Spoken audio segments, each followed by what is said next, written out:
to Melody Baldovino Vlogs.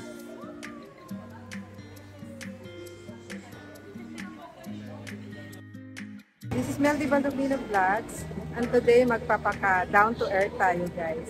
Sino sa inyo nakakaalala ng Julie's bread? I think ito yung bread na nakalakihan natin. So, tara, samahan niyo ako, guys. So, we are happy to inform you that there's a Julie's bread in our area in Makati. Kasi usually nasa maliliit na town lang siya eh. And this time nasa mall na rin siya.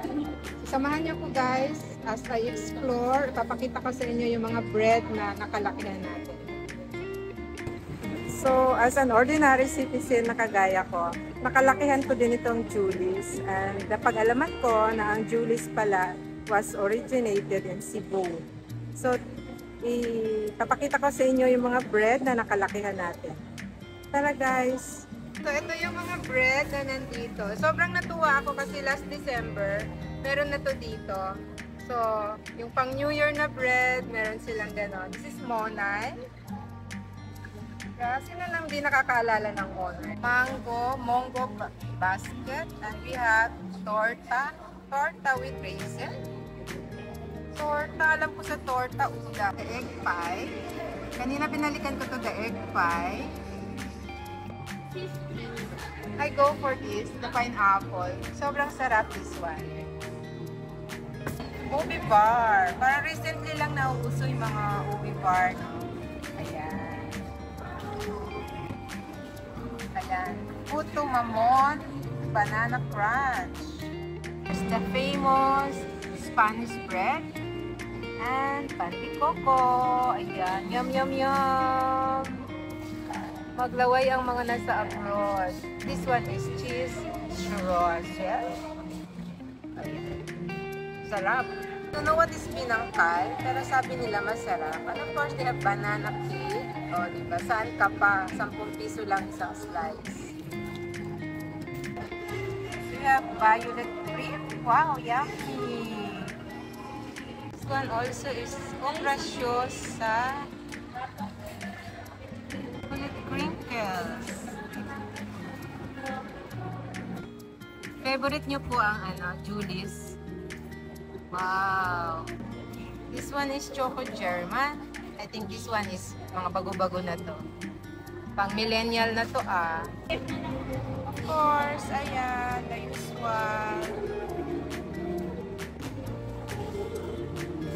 Si ate talaga sabi niya, "Ma'am, magsasalita ako." So gusto din nilang i-promote yung kanilang bread. And of course, the mushroom. And I think famous sila sa putok eh. Na rin sila mga nakaroon. Love this also. Bread.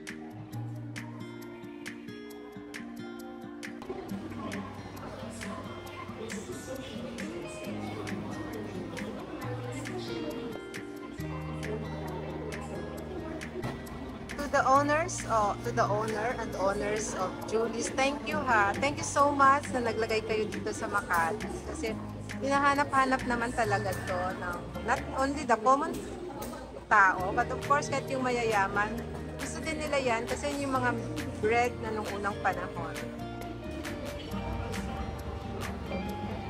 Miss Maribel, good morning!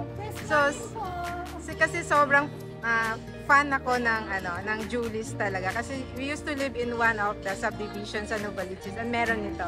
So far ba kailan kayo nag-start dito?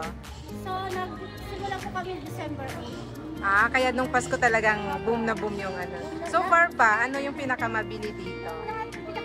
Pinaka ano po namin, ito po, yung violet cream.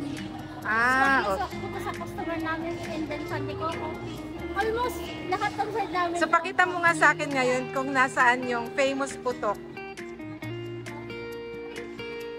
Tinatawag namin sa mushroom. Mushroom, pero putok. Tinatawag ng iba, putok po siya. Yes. Medyo matigas, pero pag nakaklado, yummy po siya. Yes. Thank you, Miss Maribel and Suki. Thank you. Thank you po, Ina. Please support my channel, Melody Baldovino. So talagang madaming customer kahit saan, di ba? Regardless of anong edad mo, bata, matanda, gusto pa rin siya.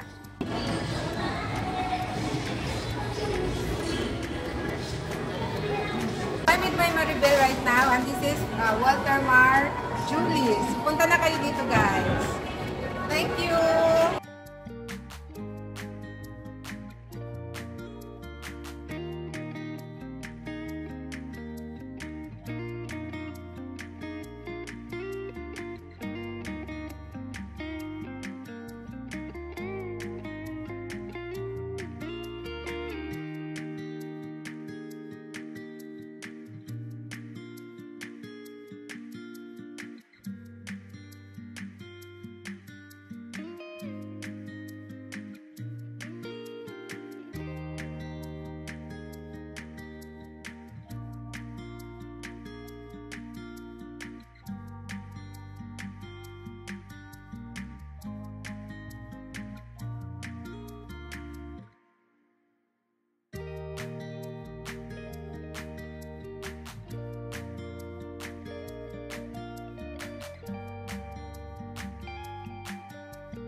So, ayun guys, napakita ko na sa inyo yung mga bread noong unang panahon at ito lang natin yan.